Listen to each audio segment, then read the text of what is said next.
Что мне делать? Вертикальный режим отключен. И что? Так, как его включить? Вертикальный отключен.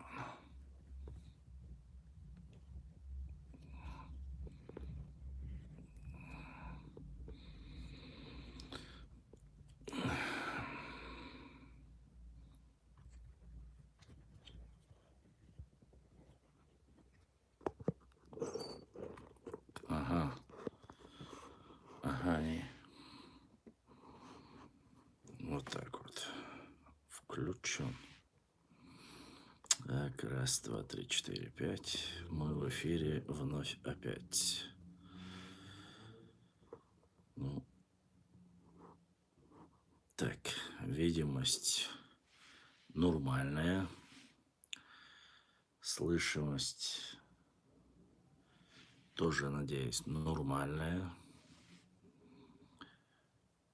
Так.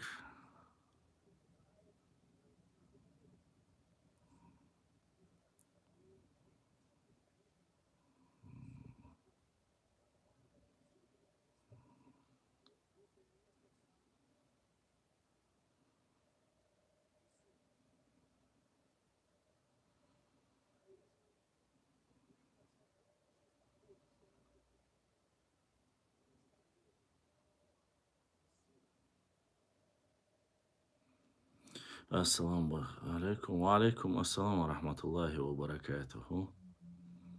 Масера Бюстикюэл. Штакс.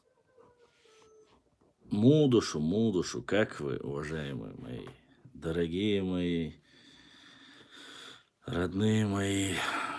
Надеюсь, что у вас все хорошо. Ассаламу алейкум, нохчи. Ва алейкум ассалам рахматуллахи ва баракатуху. Ва алейкум ассалам.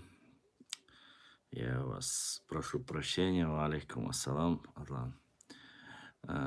Вчера, к сожалению, я немножко не смог, небольшие проблемы. Ну, как вам сказать, пока небольшие проблемы подразумевают под собой финансовые проблемы, но ничего, да, не всегда будет так, но, по крайней мере, сегодня мы смогли выйти в эфир, вот, и надеюсь, что пообщаемся, алейкум ассалам, и сможем провести вместе приятное общение. Конечно же,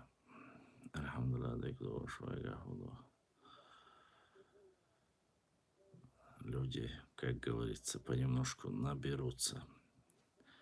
В остальном, конечно же, немножко позднее время. И все же. Алейкум салам. Алейкум ассалам.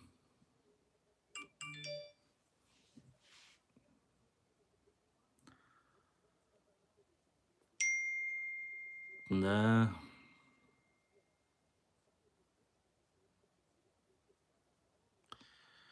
Жаль. Очень жаль. Но что тут поддерживаешь? Что тут поделаешь? Что тут поделаешь? Ничего. Не без этого, как говорится.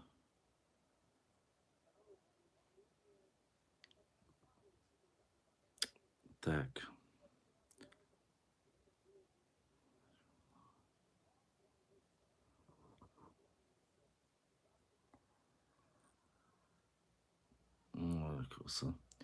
Вопросы, конечно, башлам курганша хуэдера.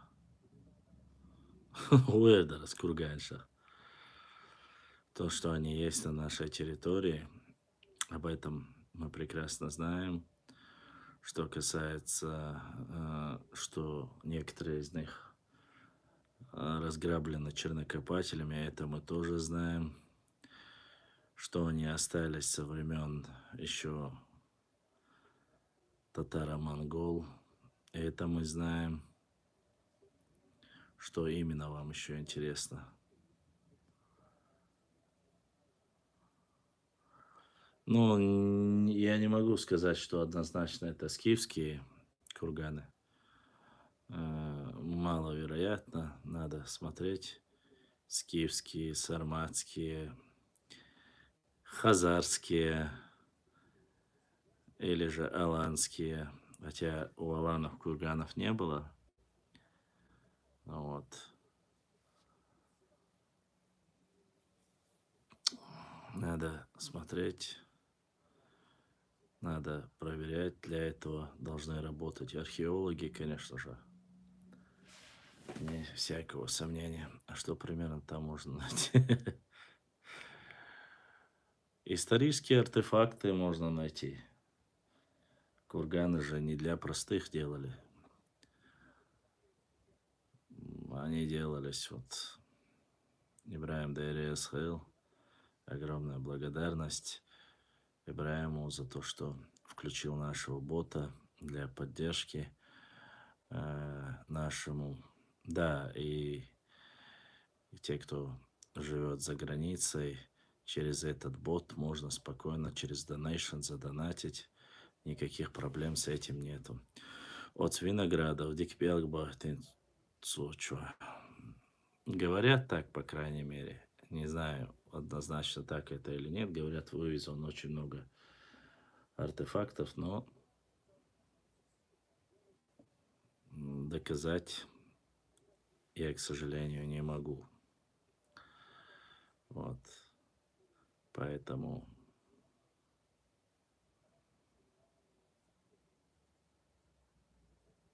мы, как сказали, в пятницу на телеграм-канале проводим. Субботу-воскресенье. Валейкум ассалам. Субботу-воскресенье в Ютубе. Вот, к сожалению, вчера немножко у меня не получилось.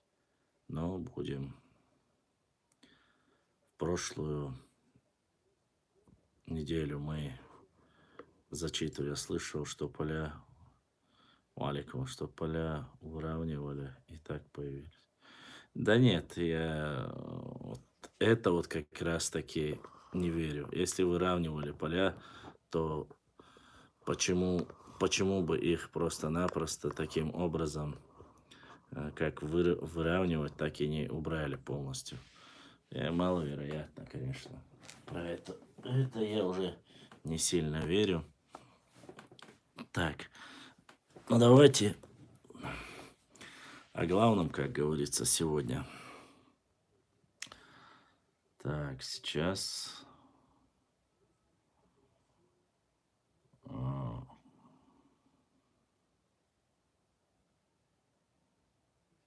Так, сейчас.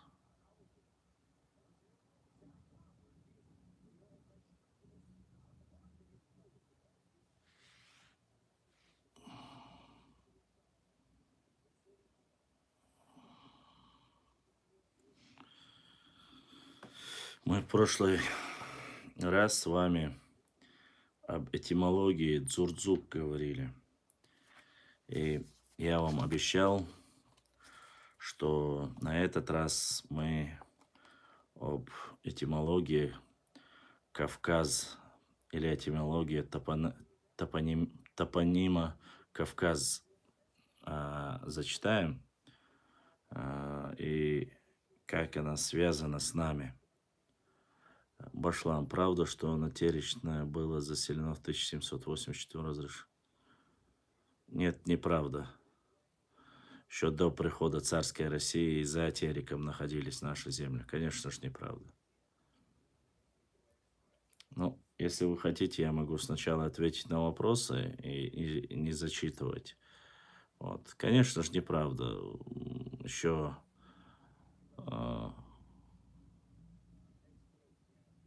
с 13-го вечные диспуты. Да почему вечные диспуты? Не только диспуты. Вопросы, история. Халхы лишь просто ценное забрали оттуда. Ну, это, конечно, не могу сказать однозначно. Есть те люди, которые до сих пор этим занимаются, но это незаконно. Поэтому многие не говорят об этом. Нужно знать, на карте еще 80-х годов они были, курганы указывались, и тут ничего такого нету нового. Ладно, давайте я зачитаю, если что, вопросы, после вам отвечу. А, Согласно научно известным... Так, сейчас, подождите. Согласно научным изысканиям, название Кавказ впервые встречается в трагедии древнегреческого писателя Эсхила и о Прометее. Примечательно и то, что горный хребет Гиндукуш со времен Александра Македонского называют Индийским Кавказом. О Кавказе с древности слагались легенды. Вершины Кавказа – соседи звезд Эсхил. На Эльбрусе искали цепи Прометея, на Арарате ковчег Ноев, на Казбеке ясли Спасителя. Мудрые в знании трав Медея славила кавказские травы. На Кавказе происходила борьба между Зевсом и Тифеем, огнем небесным и огнем подземным. На Кавказе бога Олимпа вели борьбу со старыми богами-титанами. Но несмотря на все это, вопрос о происхождении названия Кавказ остается нерешенным и открытым до сих пор. Энциклопедические данные свидетельствуют о том, что Кавказ – это северная территория от главного Кавказского хребта. И осевую часть Кавказа составляет главный или водораздельный хребет и боковой хребет вершины более 5000 метров.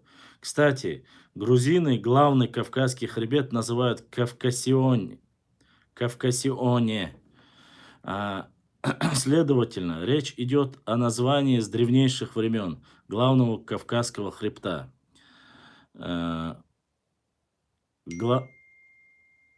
Главного Кавказского хребта. Кавказ, то есть указанные горы – это сплошной хребет, стена, где имеется только один проход с проходимостью круглый год или ворота, так называемое Дарьяльское ущелье и Крестовый перевал. Само название Кавказ состоит из двух слов. Известно, что в нахчийских языках проход, ворота, называют словом кав, коу, и аза у чеченцев имя матери солнца, божества. Указанное название аза, несомненно, соответствует названию страны Аза, 9-6 века до нашей эры, Араратская равнина, отмеченной в работе Н. Артуняна, страница 325. То есть речь идет о равнине Солнца в эпоху государства Урарту Нахаре. Если учесть родство нахчийского и урартских языков, то с тех самых времен часть предков чеченцев, которые жили островками на северных территориях и островками на юге совместно родственными картвельскими племенами, наименование главного Кавказского хребта, проход ворота через горы в ту область, где жили их сородичи к югу от Кавказского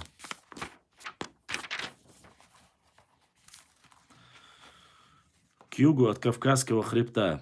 Точнее, Араратскую равнину или Аза называли Кавказе, то есть проход через горный хребет Азии солнечной долине. Таким образом, слово «Кавказ» на основе данных нахчийских языков можно разложить на следующие элементы. Кав – проход ворота, К или Га – показатель направительного падежа в нахчийских и в урартских языках, и Аза – название божества. А потом и равнины, где всегда обильно греет солнце, то есть Араратская равнина. Переход Кавказа в Кавказ на фонетическом и лексико-семантических уровнях нахчийских языков вполне закономерно. А то, что первая часть слова «кав», «ка», полученная из «кавга», представлена и в направительном падеже. Это обычное явление в топонимике чеченцев. Ачарашка в ачарашки, галашка в галашки и так далее. Более того, у чеченцев имеются и другие топонимы, обозначающие направление к древнейшему божеству. Делие Ария, место проведения культа верховного бога Дела в древности. В районе селения Зумс. Вместе с тем корень слова кав или ков встречается и в словосочетании коукерт, проход, ворота, ограда. У чеченцев, что свидетельствует о его продуктивности. В этих условиях вполне логично, научно, правомерно этимологизация слова «Кавказ» на нахчийской языковой основе, сохранившейся на правительном падеже. Так оно и зафиксировано у древнегреческого автора Эскила. Известно и то, что образ Прометея древние греки переняли у нахчийских племен Кавказа. Страница 97-129. Существуют и другие точки зрения по этому вопросу. Например, Кавказпий и так далее, который также имеет право на существование, пока историко-лингвистических доводов в пользу последней гипотезы очень мало. Вот так коротко, если говорить о Кавказе. Ой, вопросы, подождите, идут вопросы и отсюда, и оттуда. Нет, ничего не изменилось, все точно так же, уважаемые друзья. Я еще раз повторяюсь, пропущенные у меня даже есть. У меня точно так же работают все ссылки, и кто желает поддержать канал, может задонатить, все в режиме онлайн, никаких проблем с этим нету.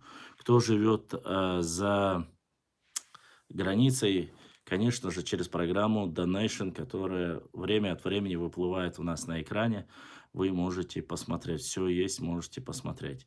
Ассаламу алейкум, брат, и всем ва алейкум ассаламу рахматуллахи ва баракатуху. Вот. Ва алейкум ассалам. Короткое вот описание этимологии названия Кавказ я вам показал.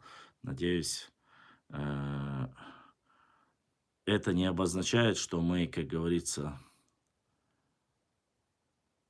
мы не оставляем места другим. Конечно же, каждый имеет право на иную версию.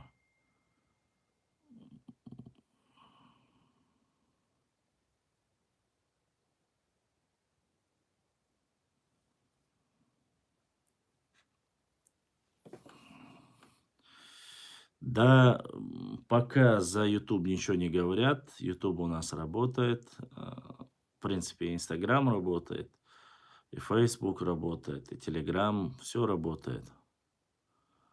Поэтому каждому свое. Ну, мы пока здесь. В Телеграме, в принципе, мы в пятницу провели эфир. Надеюсь, вы довольны. Кто желает, как говорится, может задавать вопросы и здесь тоже. Кавказян, Шмадивой, как сказал человек, мембузик. Значит, еще надо вот так пальцами сделать, вот так пальцами, чтобы вошедшие были. А внешность кавказянский, Маивой. Говорится, Аббас Гунду у меня лучше, чем в телеге, тут качество. Короче, все на своей волне. Канал Даделла, Цаделла, канал тоже есть. Все у нас работает. Просто по мере возможности загружаем. Но сейчас все оттуда потихоньку уже покидают. Не нравится такой формат «Моя избушка» — это инста. Ну, она была у многих избушка, но, к сожалению, эта избушка обошла всех вахкан. Человек мембузик. Сердце вахкан, я спрашивал, Башлам, про нотаричный мне написал один армеец и даже привел мне источник утверждения русского владычества на Кавказе. Ну вот, конечно же, вот уже само название утверждение русского владычества. У меня вопрос. На Теречном районе, позволь, нет. Расселение на мирных чеченцев, это еще во времена Ермолова, мы знаем, переселяли, давали. А до этого намного раньше, если на левом берегу Терека проживали представители нашего народа, то о чем говорить, да, брат? Это канал Ишламу тогда. Я в Тереке тогда транслирую в Ютубе так. Вот, поэтому норнийцы, конечно, могут ва алейкум ассалам и дальше говорить и рассказывать чушь собачью. Если норнийцам-то вообще стоило бы помолчать. Почему? Потому что они вообще спустились в начале 19 века. До этого духу и пуху не было их нигде на равнине. Вот, поэтому думаю, что язык без костей, болтать можно все что угодно. Однако, ссылаясь, на что они ссылаются? Если со времен Золотой Орды проводились, воевали против них на плоскостной территории, что уж говорить. Я уже не говорю про Аланское царство. И вот, простите, Ингурсан, Муса, ты не променял, почему ты не модер? Поэтому как-то так вот. Поэтому э,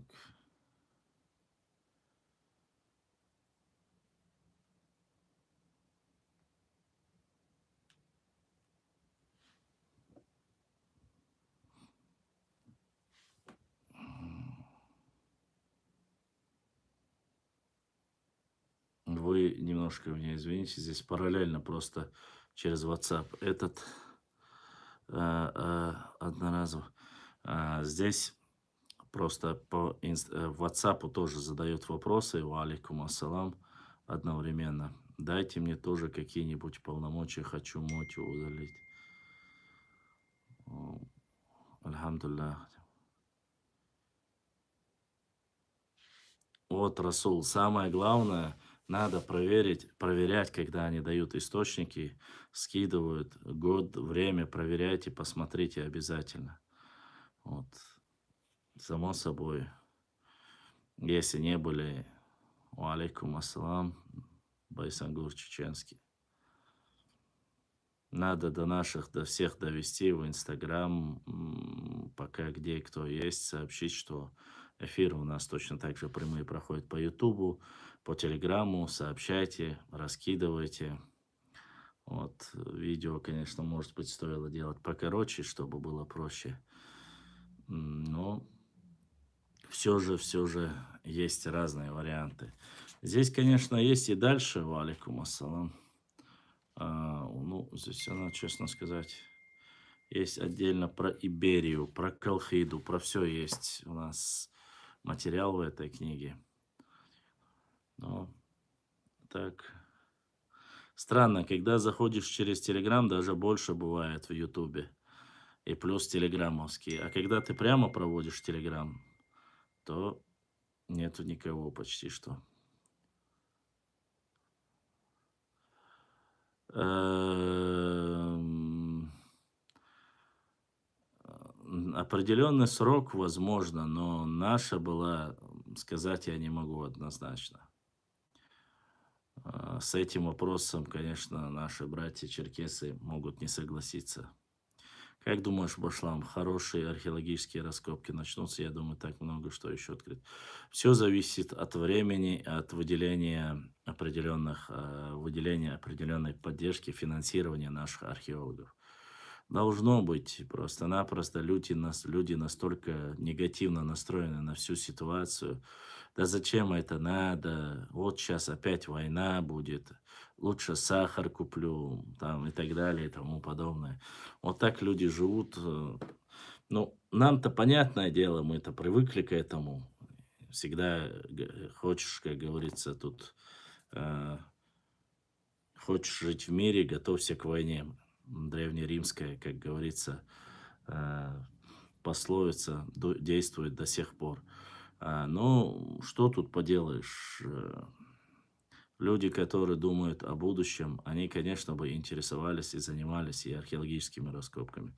Барсам, твоя работа на миллиарде, Германия, Нохч на связи. YouTube, ДРС, Хейлвежри. Миллиарда-то не надо, мне бы хотя бы, как говорится, немножко, если наши подписчики будут для нашей работы поддерживать через donation, через остальное, чтобы можно было проводить эфиры более качественные и материалы подбирать. Мне этого хватит, миллиардам Хердоци Харсу. Лучшее время, как говорится, в Инстаграме, когда были, мы могли там месяц там 5-6 тысяч заработать, но это помогало в дальнейшем и книги новые, и карты новые, и материалы, а так на этом не заработаешь, тем более сейчас с учетом того, что есть проблемы какие-то. Имеется в виду, раньше через PayPal можно было прямо, а сейчас приходится через программу, которая есть здесь в Ютубе, и через, кто, если находится в России, на территории России, может через обычную виза-карту задонатить. Поэтому за слова поддержки огромное спасибо вам, уважаемые, дорогие подписчики, братья, сестры, братьям с Германии, с Европы. Особенно большая благодарность за то, что не забываете, за то, что поддерживаете, интересуетесь историей своего народа, интересуетесь географией своего народа. Это очень важно, это очень нужно. Сегодня мы на стыке каких-то вот новых событий, которые происходят в мире. Опять же, пытаемся как-то вот свое оставить. Оставив все остальные проблемы, нужно заниматься непосредственно своей историей, своей родиной. Не забывайте. Вы не представляете, сколько материалов в день приходит. До сих пор уймы просто перебрались в другие социальные сети, начинают писать. Вот, короче, не показывают, вот это не делают, то не делают. Я просто это не публикую, потому что, ну а смысл это делать? Люди ничем не поменялись, просто поменяли аккаунты, теперь пишут в Ютубе или же там в Телеграме сидят и в остальных социальных сетях. Некоторые даже до сих пор в Инстаграме оставили и вставляют палки, вот стравливают, нагнетают специально, вот чтобы максимально э, задеть вот, чеченский народ. Вот буквально вчера, позавчера прислали мне ролик и показывают, говорит, Совбез там провел совещание, и там нашего президента там не было, якобы и так далее, и тому подобное. Ну, этот Чекиндес какой-то там рассказывает. У меня возникает вопрос, а при чем тут что-то замышляют против нас? Против кого нас? Если Совет Безопасности там России или какие-то там другие специальные службы будут проводить в Пятигорске данное мероприятие, что от этого изменится? Или в Дагестане, или в Осетии? Почему это определенно должно быть против кого-то или чего-то? Времена такие, спецоперации, не спецоперации, вот проводят. Наш был, нашего не был, ни во что не ставят там и так далее и тому подобное. Вот такие вот разговоры, всякого рода нордические сказки, диспуты проводят. И, конечно, сегодня не поддаются на различные провокации, не идут на эти вещи нормальные люди. Ну, другие, конечно, хотят погорячее, там, все остальное. Но что бы ни происходило, как бы сделать так, чтобы сделать так, чтобы достать кого-то, задеть, оскорбить. Вот. Я, честно сказать, этого не понимаю.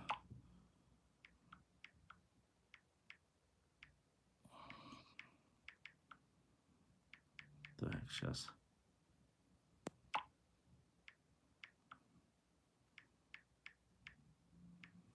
Поэтому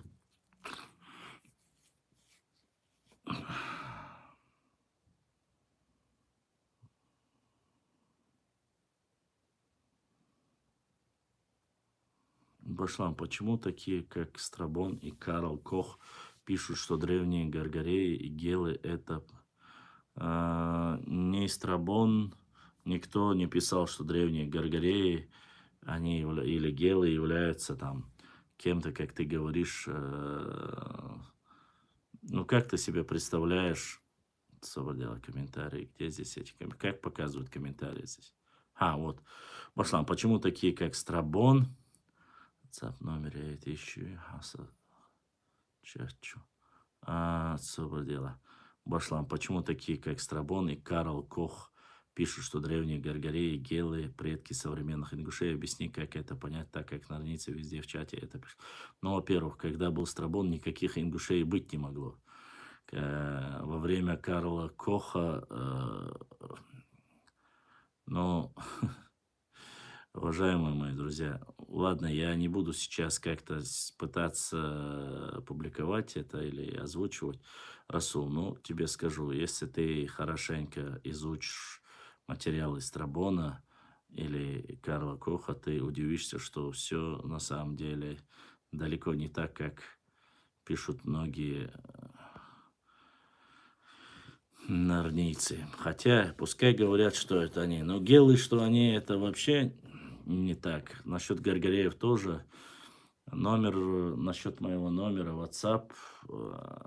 м, Посмотрим. Уважаемые друзья, я сейчас пока не столько раскручиваю. И так люди немножко не понимают в этой ситуации. А,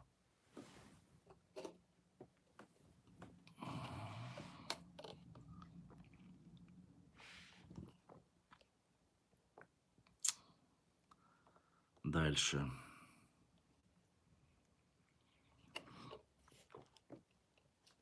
По адыгам, черкесам, что между нами не было никаких других национальностей, что мы граничили с адыгами, черкесами, это однозначно. Даже в материалах, которые мы рассматривали прошлый эфир, я вам зачитывал тоже. Ассалам алейкум, кто такие норнийцы и почему их так называют? Валейкум ассалам. Норнийцы – это сказочники, это люди, которые выдумывают небылицы. И вообще норнийцы – это люди, которые живут на грани своей фантазии. Хроники Нарнии есть такая сказка, посмотрите кто-нибудь, забейте в гугле, и вы поймете почему. Ну, разговаривающие животные, сказочные, мифические, вот эти все люди вот из-за этого и назвали их нордийцами, потому что они врут и живут в своих фантазиях, рассказывают всем чушь. Пошлам, расскажи нам про Прометея, кем он был, кто он и что он изобрел. Ну, ничего подобного я вам рассказать не могу. Прометей ничего не изобрел. Это легенда греческая, миф, что он был прикован за то, что послал людям огонь и показал, как им пользоваться. За счет этого был наказан. Я думаю, кто учил историю со школьных времен, если я не ошибаюсь, в 5 классе, не знаю, раньше в Советском Союзе об этом в истории советской было это, не знаю, сейчас есть, нет, и рассказывали, что Прометей в качестве наказания был прикован к горам Кавказским, речь тут идет о Кавказских горах, но некоторые наши ученые уже говорят, что эта речь конкретно идет на нашей территории, вот, и орел каждый день клевал его печень, до утра она опять вырастала, и вот такое мучением он был наказан. Но это мифология, поэтому ничего совпадающего с Прометейкой нету, поэтому надеюсь, что вы это не будете приписывать. Карл Кох из русской Кавказской войне не контактировал с чеченцами, и про нас ему рассказывали другие нации. Карл Кох не контактировал с многими. И опять же, не забывайте, что многие вещи, которые мы говорим, рассказываем, особенно начиная с Гюльденштейна и всех остальных, они многие и не знали вовсе, что происходит на территории Восточного, Центрального Кавказа. Даже флору и фауну не знали. Это все началось потом уже. Ну, я об этом и рассказал Нохчу. Наказание за то, что он людям дал огонь, его наказали вот за это. Вот как-то так было.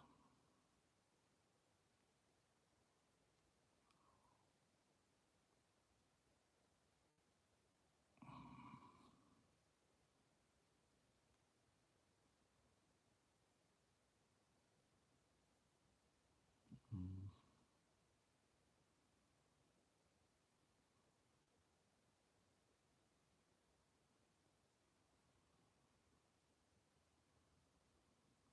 Как-то так.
Так, уважаемые мои хорошие, так и живем.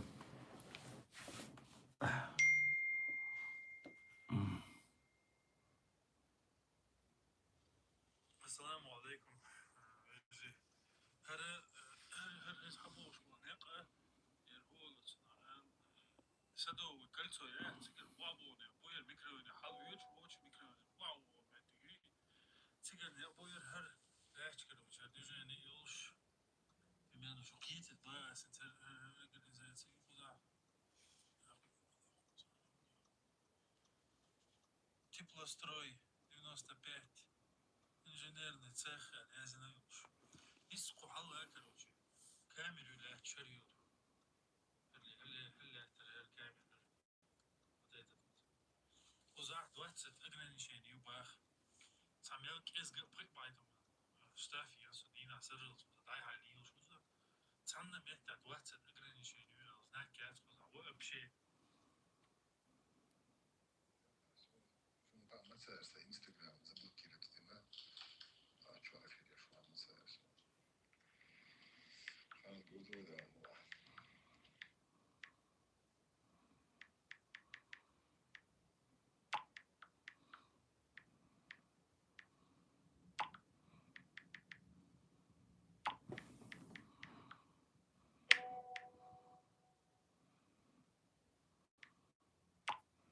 видели аж душу.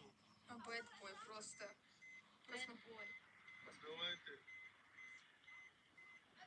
Покажи, насколько ты крут.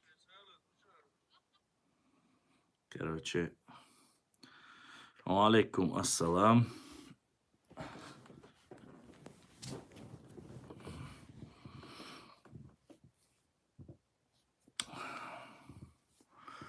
Неизученного, уважаемый вы блогер Адиль Талиб. Да, я блогер. От с башлами цехуш, да, на любой вопрос ответ как с кармана достаю. Прометей Пхармат. Пхармат. Сразу вспоминается совсем другая ассоциация. Пхармат. Бхармат мабейца оли хундук вайош.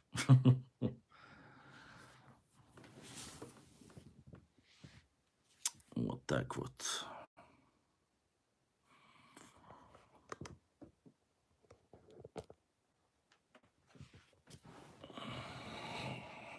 Позицию нужно менять время от времени. Если не поменять позицию, ой.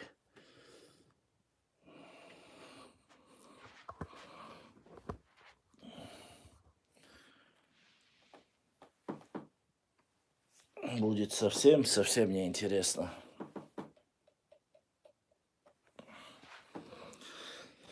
Так что вы не обижайтесь, но мы как-то вот так, опаля, разместим попытаемся разместить. Счастья вам, дорогой жизни, братья-мусульмане. Счастья всем нам, вам, нам, мирным домам. Вот. И вам большая благодарность за добрые слова.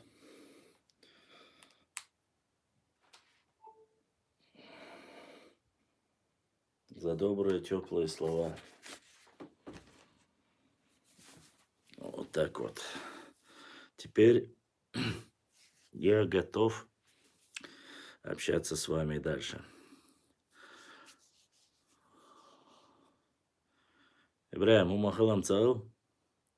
Удивленный смайлик.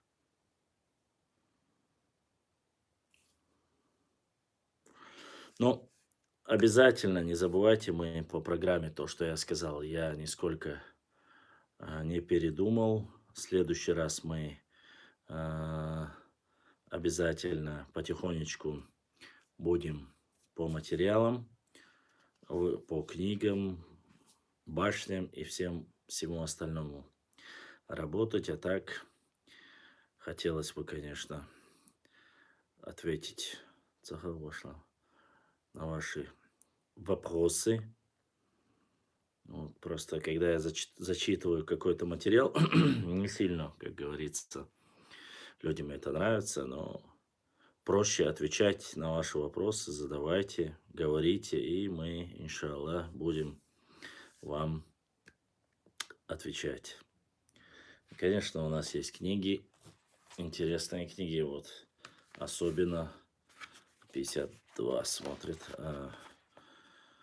Здесь много интересных моментов.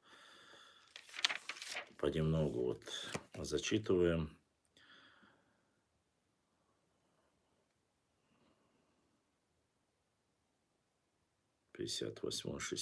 Просто нужно смотреть, какой здесь просто-напросто. На второй странице про каждую культуру, про каждую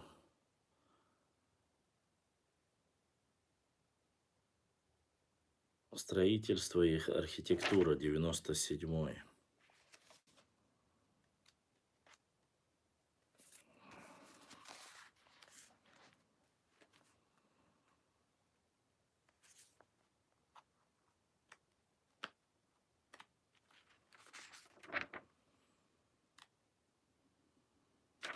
Ну, смотрите, давайте немножко, чтобы вам было интересно, зачитаем. Производственно-техническая культура с учетом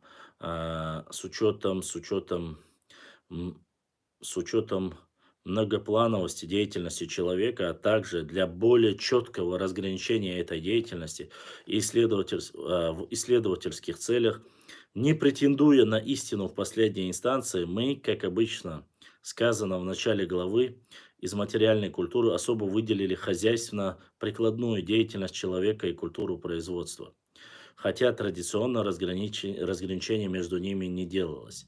Касаясь данной отрасли, в целом необходимо выделить целый ряд этнокультурных общностей, как результат производства, каждая из которых имела свои корни, свой ход развития и свое содержание.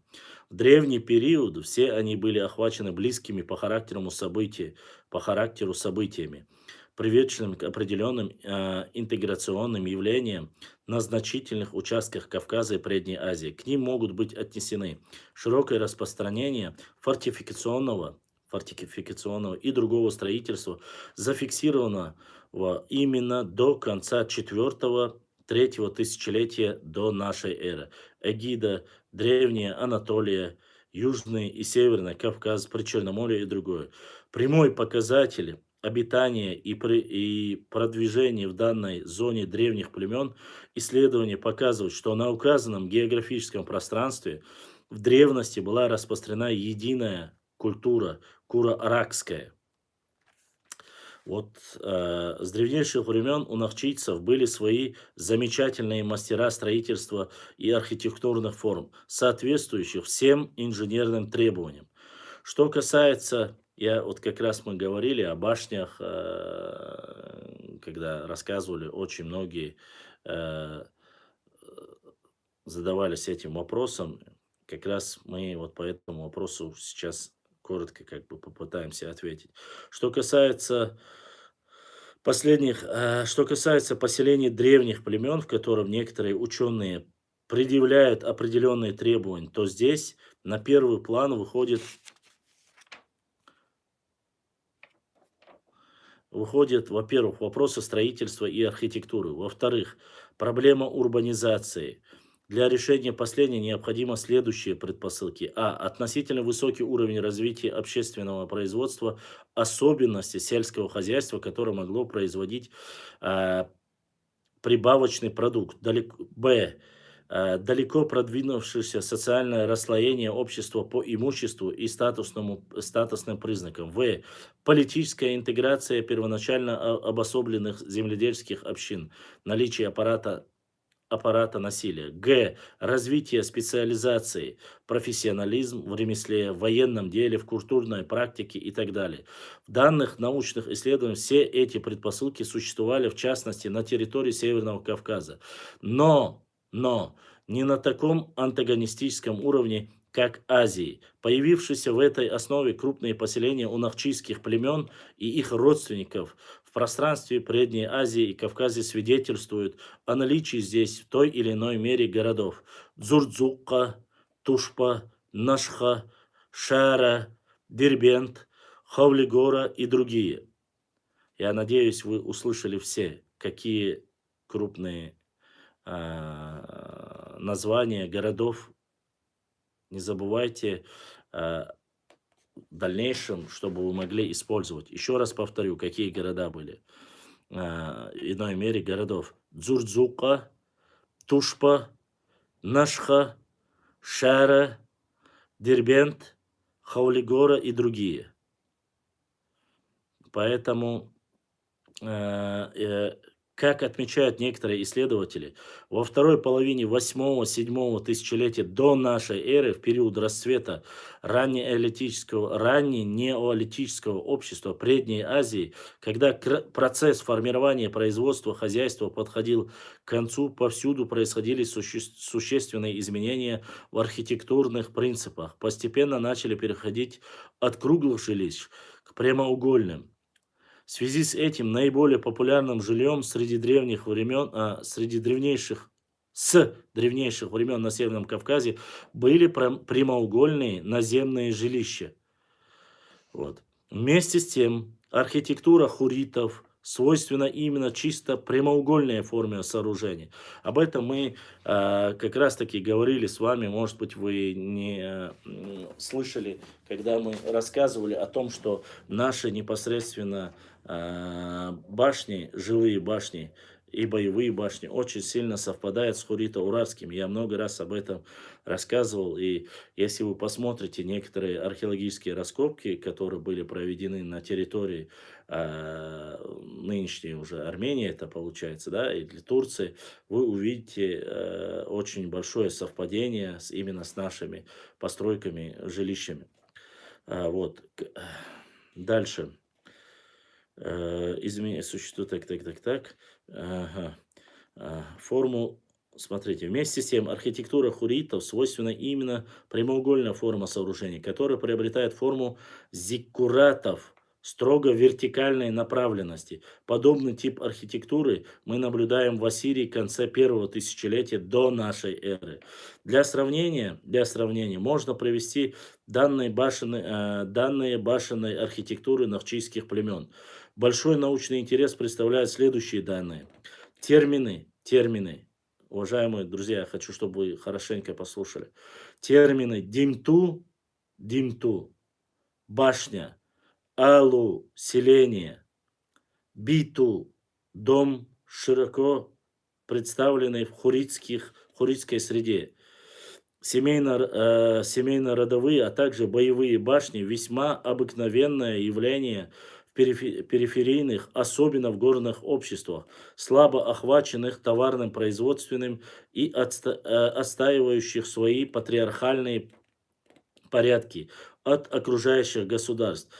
Такие же башни распространены у кавказцев, жизнь которых не отличалась от общественной жизни горных хуритов в древности. Дело в том, что хуриты и этнолингвистически довольно близко родственны горским народам Кавказа, близки к Кавказа. А что касается использования боевых башен нахчийскими племенами, интересным представляется то, что у хуритов типичным жилищем было многоярусная жилая башня, где в нижнем ярусе держали скот, в верхнем жили семьи. Ну вот я честно вам скажу, до вот этого момента, прежде чем вам зачитать, вот как говорится, этот материал, ни разу еще не обращался к материалам непосредственно этой книги. То есть то, что у нас есть башни на нижнем этаже, что скот, на втором этаже там или жилые комнаты, вот этого, конечно же, у хуритов этого я не знал и не зачитывал никогда. То есть для меня это тоже новое, как бы здесь непосредственно подчеркивается это научными трудами. Вот. Смотрите дальше. Характеризуя и рассматривая культуру Шавхелишвили А.И., пишет об огромном значении жилищных, хозяйственных и оборонительных сооружений тушин и чеченцев в историческом прошлом, особенно подчеркивая распространение одно- и двухэтажных жилых построек, а также многоэтажных боевых башен. Автор подчеркивает их изобилие в Тушетии и в Чечне. Наличие башенной архитектуры также исторически засвидетельствовано у хуритов, подчеркивая генетические связи культуры Хурии, Метании, Наири, Урарту, которая в свое время входила в состав этого государства. Необходимо подчеркнуть влияние урартской культуры на культуру армян и других народов Кавказа, включая северокавказские племена. А также ее влияние распространялось на Месопотамию, Малой Азии, включая Иран. Например, для государства Урарту было характерно в основном два типа поселений. Укрепленные поселения, раскинувшиеся вокруг них небольшие, лишенные всяких оборонительных сооружений населенные пункты. Первые в урартских надписях именуются крепостями. Сравнительно чеченские Гала, город-крепость. Вторые же города, вот здесь мы видим, да, как раз таки Гала, крепость, это уральский язык, не забывайте за крепость. Второе же городами-поселениями, Уру. Обращая на себя внимание тот факт, что при совместном развитии в течение почти двух столетий культуры Урарту и культуры местных племен аборигенов Южного Закавказья в этническом отношении, они были близки к урартам. Многие архитектурные формы вобрали в себя, ассимилировали элементы обеих культур.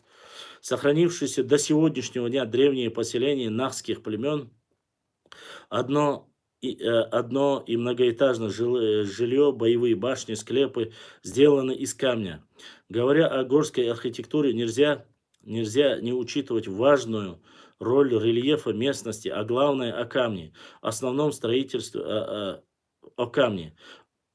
Это не о тех камнях, которые украли якобы чеченцы у некоторых нордейцев для того, чтобы удревнить свои башни. Нет, здесь речь идет о нормальной ситуации. В основном строительном материале, диктующем те или иные решения при возведении построек. Это особенности во всей полноте встречаются и в уральской архитектуре. Так, если обратиться к народной архитектуре и строительным приемам горцев Кавказа, поражает их способность возведения сводов на пуском камней, ложный свод, перекрытие дарбазного типа, использование конусовых ступеней, возведение балконов, напоминающих машикули. Так, здесь оно.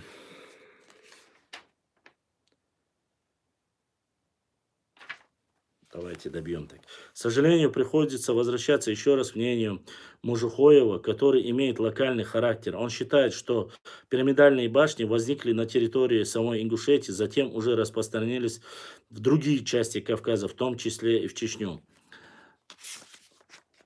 которая не является достоверной информацией. И, видать,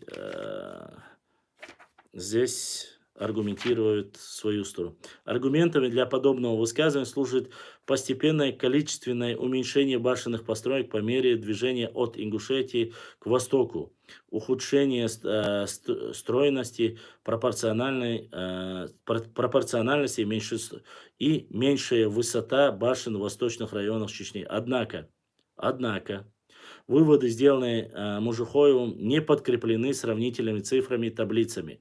Вот как раз об этом мы и говорим. Не подкреплены, не имеют под собой никакого основания. Просто человек, видать, решил очередной раз, как говорится, поддержать нордийскую версию. Однако выводы сделаны так, учитывая цифрами и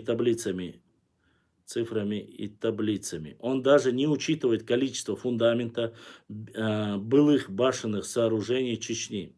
А без них высказанные им суждения нельзя считать фактами. Им не учтено, что во время Кавказской войны многие отдельные башни и целые башенные поселения были уничтожены. Подобная практика встречается и в древности. Например, Большой зиккурат Ура,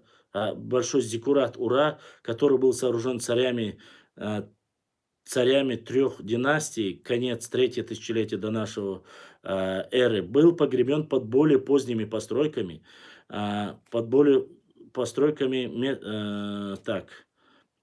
мостовыми, и спустя много сотен лет был обнаружен в Улле. Следовательно, поверхностный подход к решению этих вопросов чреват крупнейшими историческими ошибками. В целом, каждая из вышеуказанных форм жилого комплекса подчеркивает по тому времени высокий уровень развития практики, основания, полезной площади, строительной техники, художественного вкуса, культуры древнего зодчества в целом. В дальнейшем расширение параллельных данных и сравнительное изучение грузинского горного жилища в свете общекавказского этнографического материала привело к установлению принципиального сходства горно-грузинских жилищ, например, Хивсурские башни, замок Ананури и других с жилыми комплексами горцев Северного Кавказа. Мы сейчас определенно можем говорить о наличии у народов Горного Кавказа высокоразвитой башенной культуры, характеризуемой чертами, значительными сходствами, выделяя вместе с тем в ней три основных варианта в виде грузинского, навчийского, осетинского жилого комплекса. В целом, исторической науке существует мнение, будто бы башенная архитектура появилась в частности на территории Чечни в эпоху Средневековья. Однако северокавказские башенные и склеповые культуры имеют в распространении в высокогорных районах главного Кавказского хребта древнейших времен. Так что остается не до конца выясненным время и причины их зарождения и развития, а также вопросы социальной принадлежности некоторых видов этих сооружений. О древности их сооружений свидетельствует мысль крупного ЕИ о том, что башенная скреповая архитектура чеченцев сохранилась еще от времени родоплеменного быта. Вся палитра характеристик боевых башен Чечни, начиная с эстетических, заканчивая технических, дана в специальной литературе. относительно катакомбных сооружений считается необходимым отметить следующее.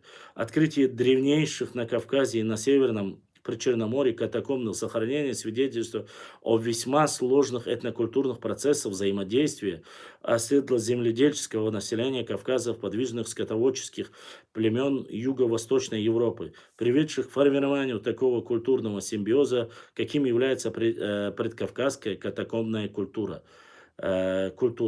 Прежде исследователи отмечали кавказский характер металлурга катакомбной культуры, параллели и керамики, погребальной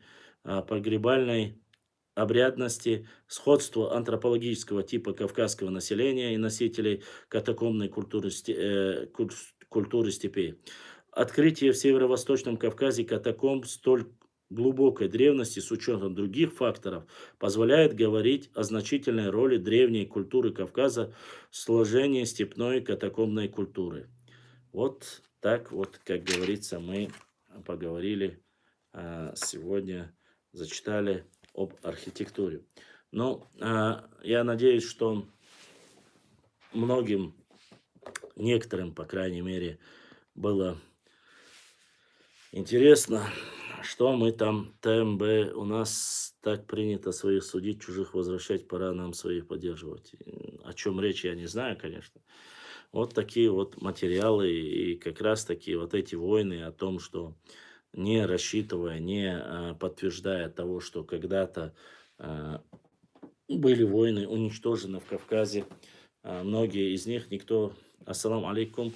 Сид Лохчикам Нохчичу, ва алейкум ассалам ва рахматуллахи ва баракату. Вежери, мы ссылаемся на факты, а то нас это заведет в темный лес сказаний, легенды, мифы. Я по ходу, пока Юстик Хилшу, Масера Хил, мы должны ссылаться. Я немножко по ходу от вас отстал, пока я читал, вы здесь ведете свои какие-то войны без меня. Ну, как говорится,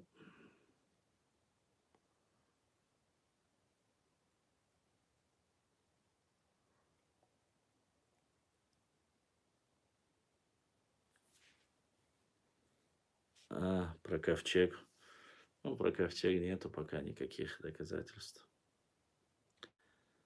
Доказательств нету.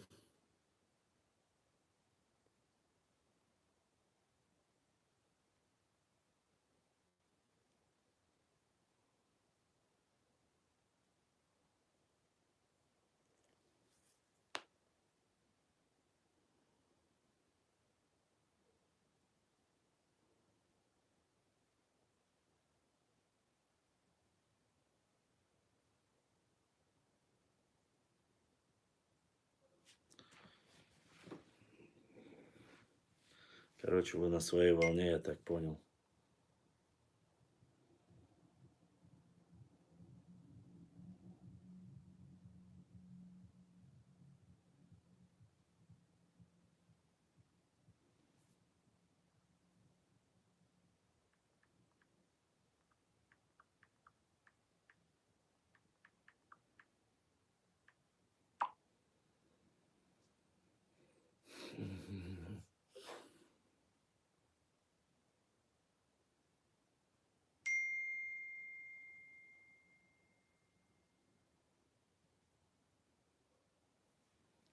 На вас то не могу найти. Как ты не можешь найти, я не знаю. На Ютубе просто забить, что нужно забить, чтобы...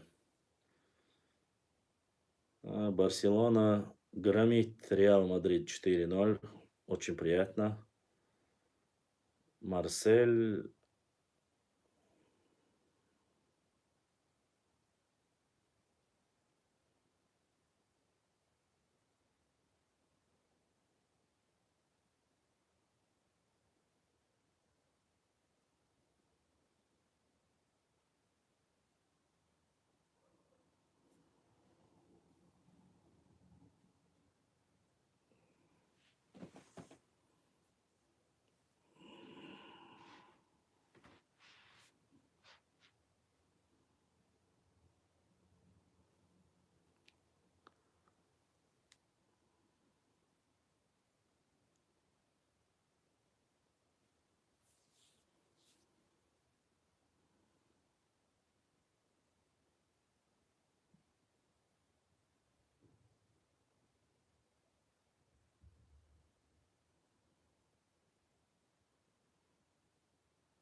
Башлам, горы Арарат когда получили свое название?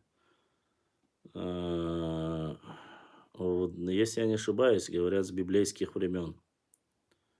Байсангур, если объективно мыслю, значит, против чеченцев. Горы Арарат упоминаются со времен библейских, то есть 2022 год, вот и рассчитывайте, с тех пор они есть упоминания. Но там не горы Арарат упоминаются, что именно на горе Арарат Алдацигах ковчег. Там речь идет о другом.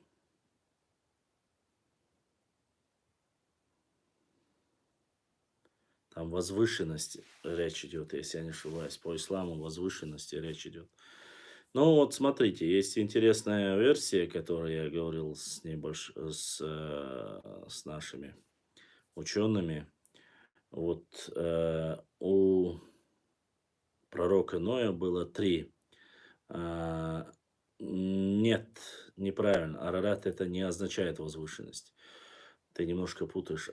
Там по-другому. Смотрите, у Ноя было 3 сыновей. Пророка Ноя, алейхиссалам.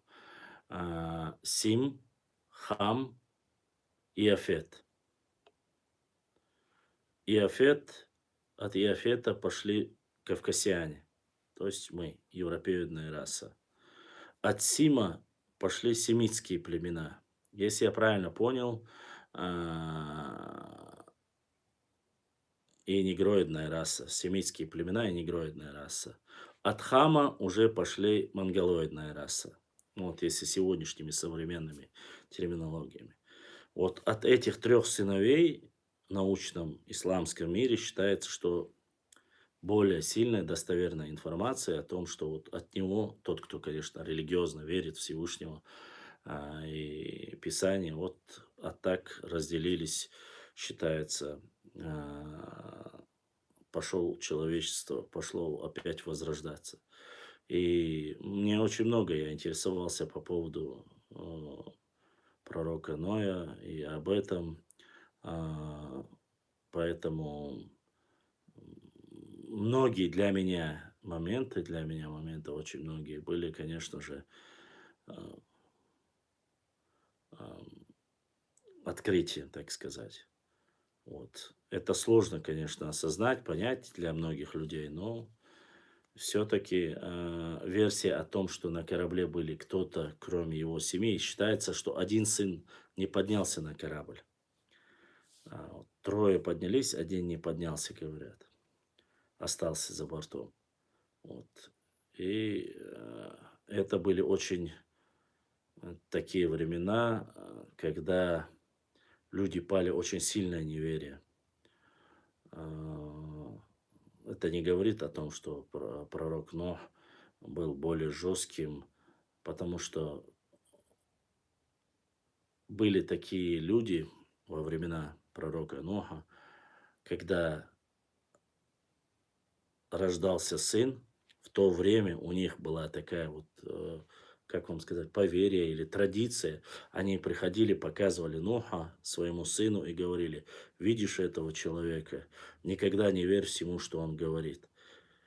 И вот так из поколения в поколение они передавали своему отцу. То есть в то время максимальное время жительства вообще считалось 100 лет. 100 лет.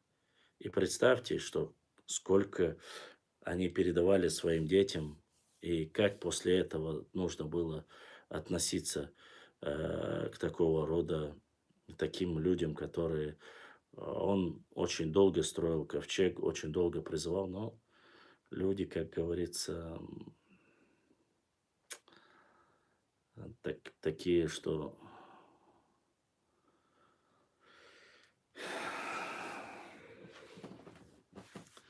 во грехе.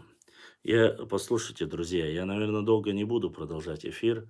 Вы ведете дискуссию, дебаты вообще о вещи, которые не относятся. Вы начали спорить о ковчеге, вы начали спорить о вещах, которые немножко не имеет под собой основания. Я, в отличие от многих из вас, был на этом месте. Я видел место раскопок, я видел, общался с теми, кто копает. Я версию их видел, доказательства их видел. Поэтому, когда меня спрашивают про ковчег, я всегда отвечаю за то, что они, а, по крайней мере, вере работают в этот, за их энтузиазм, им, конечно же, 5 с плюсом. Но доказательства и многие вещи там очень слабые, очень слабые. И любой археолог вам это может доказать. Мне говорили, что туда приглашены были геодезисты со всего мира, там, по крайней мере, одни из лучших из России и так далее и тому подобное. Да, вопросов очень много, ответов не так уж много, поэтому нету никаких доказательств говорить однозначно, что это ковчег. Вот. И точно так же отрицать этого однозначно говорить мы не можем. 50/50. Пускай ищут пустоты, они искали, насколько я помню, и доказательства, что это ковчег. Если найдут, хорошо. Не найдут, не нужно сегодня кляться, божиться и говорить об этом однозначно.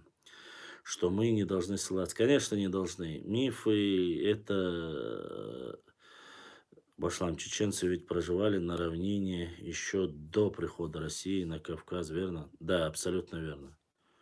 Проживали. Далеко до прихода еще на Кавказе. Баслам, сколько башенных и другие различные сооружения имеются исторически значимость, сосредоточиваются сопредельной территории, статистические или другие подсчеты. Эти подсчеты у нас есть, я опубликовал, посмотрите, их до 144, кажется, в пределах 130 или 140 было. Это в советские времена, которые обнаружили, это то, что нашли. Вот, на территории непосредственно, которые более или менее сохранились еще. А фундаменты, вот эти, которые говорят сегодня, не, законсервированные, которые нужно еще искать, проверять, их очень много еще. Многие работы не проведены. Поэтому нужно над этим работать. А материалы мы, к сожалению, имеем только пока советские. Пока советские. И сейчас современные я тоже спрашивал. Их очень много, если мы говорим об жилых, об боевых, полубоевых, всех их не подсчитывали. Но вот то, что было в советские времена, до 140, кажется, 144 приблизительно так было. Вот. Значимость сосредоточена в Чечне, сопредельных территорий. У нас 144 было. Что там в Ингушетии, я не могу сказать. Что касается Дагестана, я тоже не знаю никаких данных о Дагестане, есть ли у них такие сооружения. Они утверждают, что есть, но, честно сказать, я не видел. Я видел эти хибары из камня, которые у них есть в горной местности. У лезгинов есть высокие, я видел, но они круглые, не пирамидально, а именно круглого формы. Вот. Что касается, ну, грузин у нас совпадает, они одинаковые, конечно же, тут никаких споров нету, особенно с теми, которые с нами граничат в Тушете, Хевсурете, вот, они совпадают с нашими. Вот такая вот ситуация.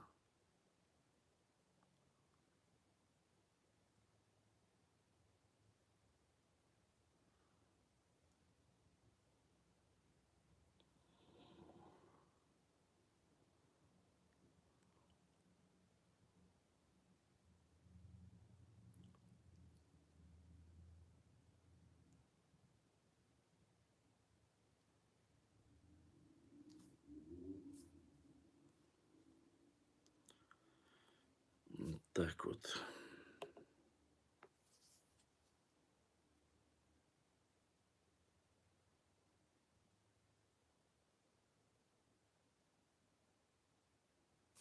Я всегда говорю, что не утверждаю и не отрицаю, что это ковчег, потому что оба варианта могут быть неверным. Но все нормально. Если есть вопросы, дай башламу. Окей.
Так вот.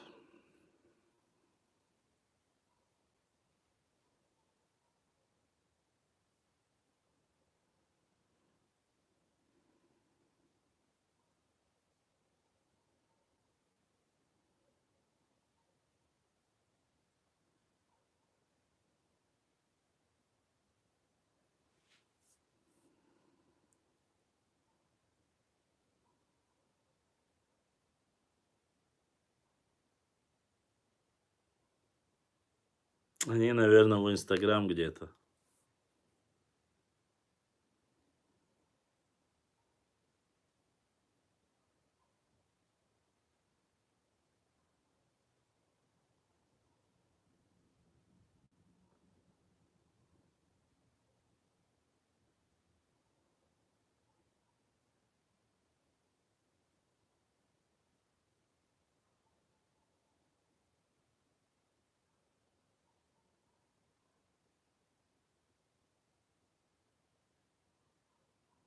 Башла сохумаю шашуба.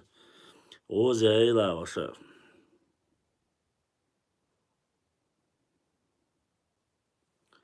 Мертвый город, место захоронения и погребений. Ты говоришь, что они ссылаются на Библию, этим ты хочешь сказать, что они на правильном пути. Ну, послушайте.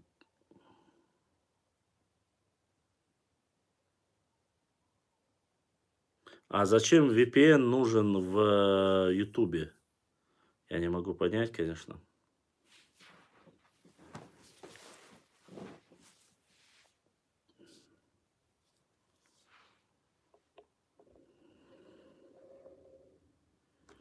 Послушайте, никто, тем более ссылается на Библию или на Коран, те люди, которые там этим занимаются, не могут, они не религиозные деятели. Были у нас религиозные деятели, которые говорят об этой возвышенности.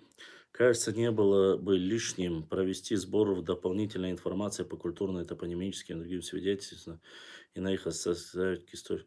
Карта есть, старая карта есть, современные карты я не видел, а информация у нас есть, собранная информация. Сейчас, минуточку.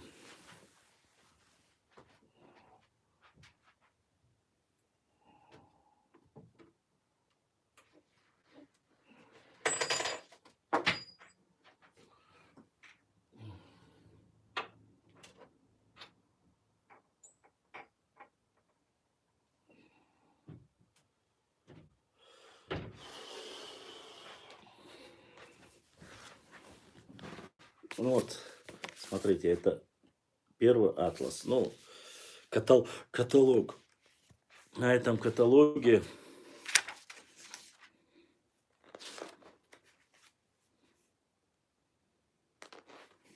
статистических данных я сказать не могу, что они есть здесь на этой книге. Но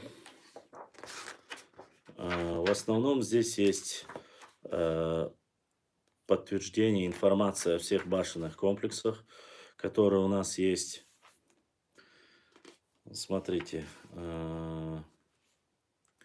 курганы, которые у меня спрашивали сегодня. В одном Наурском районе Николаевские курганы, Новосолкушинские курганы, Левобережные курганы, Новотерские курганы, Калиновские курганы, Савельевские курганы, Ишорские курганы, курганные группы, Алпатовские курганы, Рубежные курганы. Это вот только в одном Наурском районе. Наурском районе, например. Вот. Городище. Крепость середины 16 века в Шелковском районе. Городище Шелкозаводское, Мамаевское. Потом литературный музей. Что у нас есть, как говорится, по башням. По башням. Сейчас я вам скажу по башням, что есть. Например, Ачхой-Мартановский район. Возьмем один Ачхой-Мартановский район. Галанчевский историко-архитектурный комплекс.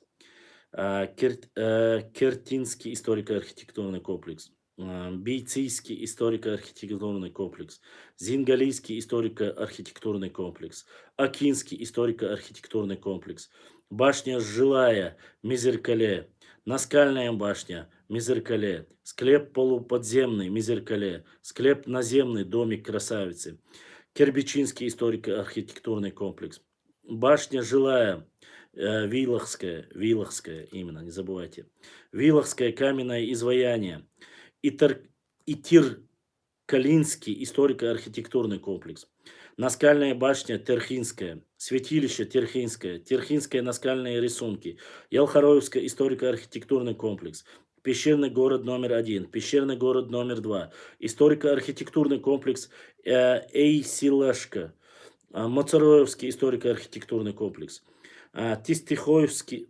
историко-архитектурный комплекс, Хайбахский историко-архитектурный комплекс, жилые башни 1, 2, 3, Чермахоевские, мечеть Чермахоевская, Хиловская историко-архитектурный комплекс, историко-архитектурный комплекс Мерджи, историко-архитектурный комплекс Катарашка, историко-архитектурный комплекс Мошта, башня боевая Мужган, башня боевая склеп Мужган, историко-архитектурный комплекс Цьечахки, историко-архитектурный комплекс номер 2 Цьечахки, Эгичорский историко-архитектурный комплекс, городище Самашкинское номер 1 и городище Закоюртовское номер Законюртовское. Вот это только в одном Ачхой-Мартановском районе. Что касается Итумкалинского района, здесь башня убежищ сторожевая номер 1, боевая, Гучумкалинская, Ушкалинская, Бугоройская, на горе Беккайл, Кокодоевская, Гухоевская, Покочский историко-архитектурный комплекс, башни боевые, Дёрите, Эткалинский историко-архитектурный комплекс, Талкалинский историко-архитектурный комплекс, башня жилая, Тытча-Дукская, Хаскалинская башня 2, Донкалинская, Шулка-Хелдинская, Хачароевская, историко-архитектурный комплекс БАС, мечеть Тусхароевская, башня жилая Бичикская, Эсхойский историко-архитектурный комплекс, башня жилая Цацхоевская, башня жилая Пажбхаройская, башня Каирская и башня боевая жилая Секанхоевская, башни жилые Пажахойские, Гостхойские, Хангихойские, Чемгойские, Тангахойская, Баулойская, Кирдыбауныш, склеп, их очень много, и у меня уже язык заплетается, поэтому смотрите, Веденский район, Шаройский район, Шатойский район, Итумкалинский район, Ачхой-Мартановский район, Сунжинский район, Грозненский район, Грозный сам, все эти комплексы,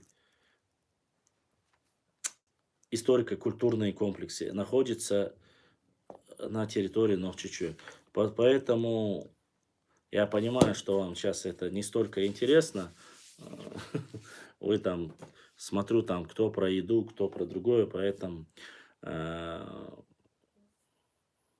не буду вас отвлекать от трапезы и всего остального, но понимаете, в чем проблема?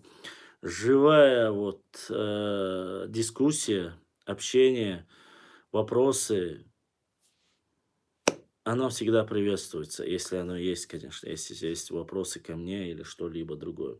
Очень много интересных моментов. Я просто-напросто все это хотел разбить, но у меня, к сожалению, не все получается. Я, Расул, не ржу. Ржут лошади, люди смеются, улыбаются. Это все башни строили ингуши или принадлежат. Ингушам ничего не принадлежит на территории Чечни и никогда не принадлежало. Так что Смит про ингушам невдомек, что в Чечне башен в разы больше, чем в Ингушетии. Не знаю, там в Чечне никто не строил ингушские башни. Дело в том, что она в Чечне, а чеченцы мусульмане, вот поэтому к нам не хотят вести расколки. Башлам. Ассалам алейкум. Ты Руслана Бузуртанова без ножа зарезал. Башлам, прочти. Что прочесть? Возвращаться обратно. Башлам. Мне одна ингушка писала, что якобы Киши Хаджи сказал, если бы не ингуши, то не было бы ислама в мире. Ой, Господи. Да, маршал Дуальсон, удивляется он такую чушь рассказывать. Все, что есть на этой земле, принадлежит Нохчи. Нет, все, что есть на этой земле... в Чечне Бая, это да. Все уже неинтересно, Бая. Моти, у нас только шаверму говорят, что... Фото Андроид, кто-то ушел. Канал Google, это не...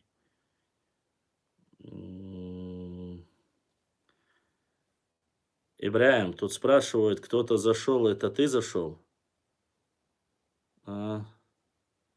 Все понял. Все понял, принял. Кейтерсу здесь оно пришло сообщение, я аж удивился.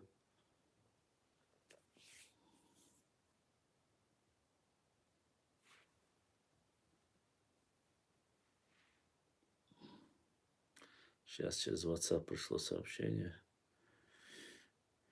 Нет, уважаемый мой брат, ничего не пришло. Когда приходит последнее время пятницу один раз задонатил брат Саид, после этого больше ничего не приходило. Поэтому, если придет что-либо, я, конечно же, поблагодарю и скажу. Я понял, Ибраим, я поблагодарю и скажу, что поступил донейшн, и обязательно это как бы моя фенечка, так сказать, благодарить всех, кто поддерживает и помогает. Поэтому, как если дойдет, я скажу, пока ничего не было. Наверное, Ибраим, ты еще не на Мальдивах, ты же сказал, что уедешь отдыхать подальше от границ.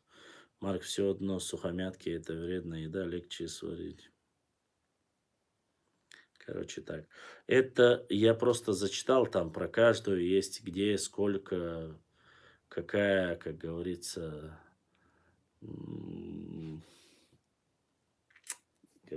особо делаешь.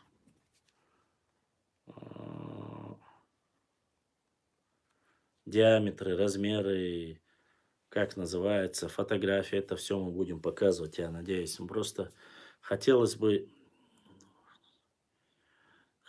конечно, побольше людей, чтобы показать, чтобы не повторяться снова и снова. Ну да, ага, будем работать для той аудитории, которая Вашламгала, Алодуй, растаял снег, Алодамдар, Цажимацно, уже дещо. Это для меня проблема, если честно, ба. Само.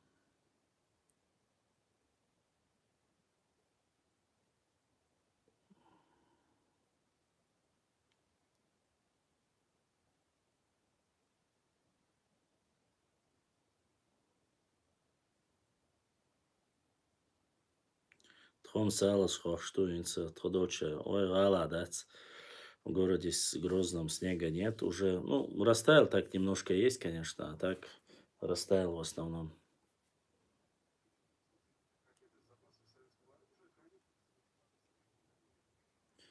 Козхамду.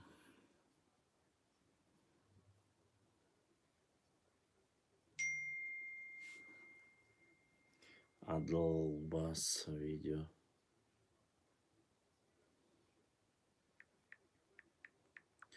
Да нет у меня машины.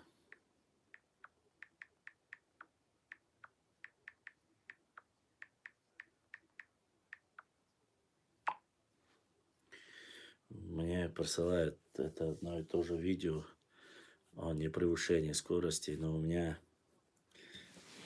Мне превышать нечего. За то, что я пешком хожу, надеюсь, не оштрафуют ни камера, ничего. Вот. И что штуку. Марк, как там тебя, не знаю, как у тебя, что ты там, видишь, есть вот такие падежи. Вот, видишь, вот мне дали Baby Fox называется, очень такая Так, шоколадные конфеты Бэби Фокс с молочной начинкой. Так что ты ешь сухомятку, а я буду... Так, сколько их здесь у меня осталось? С шоколадкой. В горных районах всю эту зиму не покидал снег на равнине, солнце светит, ветер гуляет. Да, в горах нашим представителям помогает. Башлам, передай чей стикер. Все, Расул, братан, бери. Подожди, как-то зеркальное отражение. Так-то она большой кайс, на самом деле она очень маленькая. Угощаю, не проблема. Все, что мое, это ваше. И мы как-нибудь обязательно, я хочу разыграть одну книгу начала 19 века. Нужно сделать какой-нибудь конкурс у нас на Ютубе. Сделаем конкурс, победителю обязательно отправим или передадим через кого-нибудь одну историческую книгу, если кому-то интересно. Башлам, ты в чате своих модераторов видишь? Никш сильный. Никш сильный. Наверное. Вот сюда Башлам дал духу. ДРС хил. Германия, Вижри или Ижри.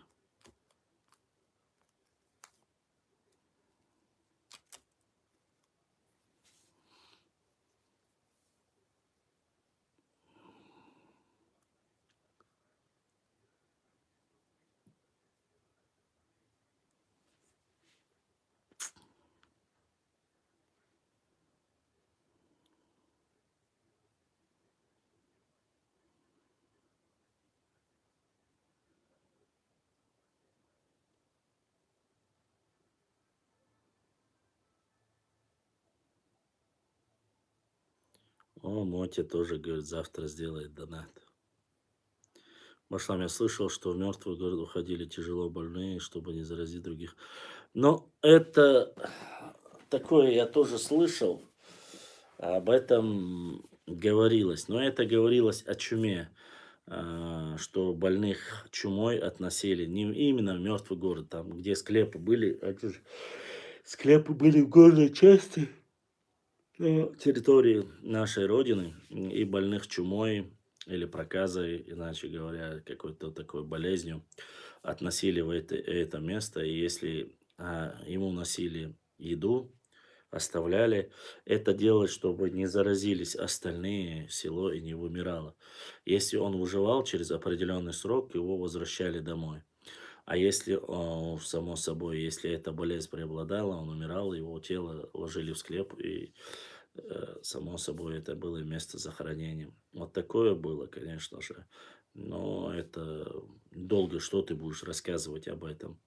В каких-то церемониях оставляли, приносили, оставляли через определенное время. То ли это было именно вот в этот период бубонной чумы, когда она скосила многих. Вот таким образом они выживали. YouTube, ДРС, да, духуахуэл. Вот так и было. Так вот таким, об этой легенде, конечно же, еще со студенческих лет я слышал. Была еще одна версия, что якобы стариков относили, оставляли. Но это, конечно же, не подтвердилось. И аварафизм это не следовало, ибо перед сыном надеется каждый сын на реальность, объективную реальность его со временем. Реальность и объективная реальность, но со временем шизофрения принимается за сладкое благоразумие. Есть тухун нохчмакой, а есть у нас одноименный тейп. Нету нохчмакой тейпа не может быть. Нохчмакоевский тухум это позднее проявление названия. Оно ранее называлось ичкерийским тухумом в этой местности, в которой проживали. И во второй половине 19 века все ученые говорят, появилось уже понимание названия Нохчмахквай. Вот все, кто спустились с Нохчи, вот первые осели Нохчи, вот и от них якобы правильно будет их назвать Нохчмахквай. Было ли это под влиянием царской России или не было, Аллаху алям, конечно. Но якобы само слово Ичкерия им было неприятно, потому что два сражения, которые были в ичкерийских лесах, они потерпели поражение. Вот и поэтому не любили вот это название, говорят, из-за этого. Вот. А так, тейпа Нохчмахквай нету. Тухум тоже неправильно. У нас правильно говорит на чеченском языке вар. Вот. Вар, гар, некий, тейп. Вот, а остальное все, как говорится. Ну, еще 4 минуты я с вами пообщаюсь, и уже тогда попрощаемся. Я прошу вас сразу заранее прощения, потому что следующую программу мы сделаем чуть раньше, в 10 часов. Если у меня все будет нормально, конечно же. Вчера я никак не смог, у меня были проблемы. Я пытался, конечно, сделать, но не потянул я. Сегодня вот более или менее попытался наладить, и, как видите, получилось выйти. В 11 часов пообщались, что тоже радует. Следующий эфир мы начнем, как мы и договаривались, как я вам говорил, по частям. Расул, я бы сделал, но я финансово не потянул уже. Это он бачит. Поэтому, к сожалению, работа блога зависит очень сильно от поддержки. У меня ее пока нету, но будем надеяться на лучшее. Башлам. Население Чечни, население Ингушетии 1808 года, можно сказать. Могу приблизительно сказать, но точно это конец 19 века. Население Чечни было в пределах до 300 тысяч. Население Ингушетии было в пределах 40-50 тысяч. 40-50 тысяч говорят, по крайней мере. Но это, я очень сильно сомневаюсь, это с добавленным к ним по ходу уже добавили к ним Уарствай. И с этим количеством они уже говорят. А так, за такой короткий срок невозможно было. Просто в начале 1801 году, в 810 году речь идет об 11 тысячах. Вот. И за 70 лет маловероятно, очень маловероятно, что за 70 лет их стало, вот, грубо говоря, в 8 раз больше, чем было. Поэтому, я думаю, здесь уже непосредственно немножко слукавили некоторые.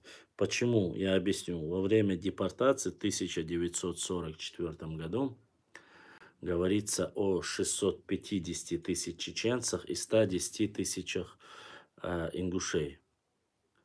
Вот и подумайте, если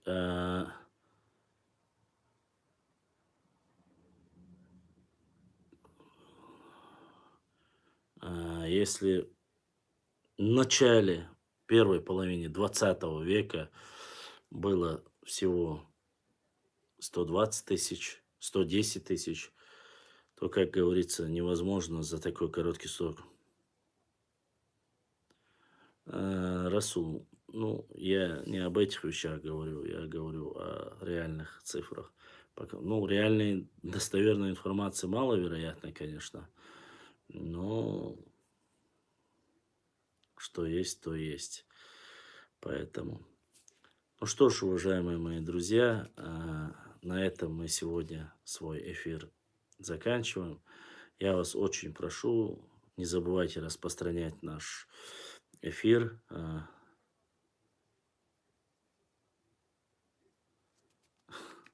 У вас, к сожалению, это не приветствуется нигде. Я бы, может быть, сделал тут территорию, но чуть-чуть нет спама. Что я хотел сказать? Огромная благодарность, что сегодня были в эфире. Не забудьте приглашать нам новых подписчиков. В пятницу, следующую пятницу, в 10 часов начнем. И уже по группам, допустим, 30 минут мы выделим башенной архитектуре, 30 минут мы выделим уже чеченской истории. И вот так понемножку, по мере возможности, по мере интересов будем делать. И, конечно же, как получится. Ибраим, если что-то здесь нужно поменять или скорректировать, или закинуть после сохранения, исправить дело, я умею, как ты объяснил мне, зайти, сделать эфир, выйти и сохранить все, что я знаю. Вот, а вопросы, которые есть, пишите, задавайте. Э, Ибраим знает ответы по многим техническим вопросам. А так, я вас прошу, заходите побольше. У нас очень много интересного материала. Но когда нас мало, я боюсь просто что-то рассказать, потом снова и снова придется снова и снова повторять, чтобы этого не было. Всем огромная благодарность. Всем любителям истории нашей Родины, нашего народа, географии, культуры, этнокультуры и тому подобное. Не забывайте подписывать на YouTube канал, ставить лайки, оставлять комментарии. И наш телеграм-канал и инстаграм пока еще действует. Но завтра уже должно быть рассмотрено дело по инстаграму и фейсбуку. И мы будем знать, можно ли туда вообще заходить окончательно или нельзя.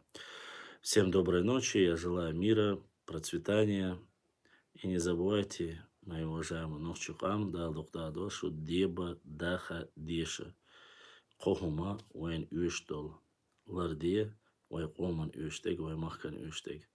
Хедатег Аллах Таала эхтубиру. Ассаламу алейкум ва рахматуллахи ва баракатуху.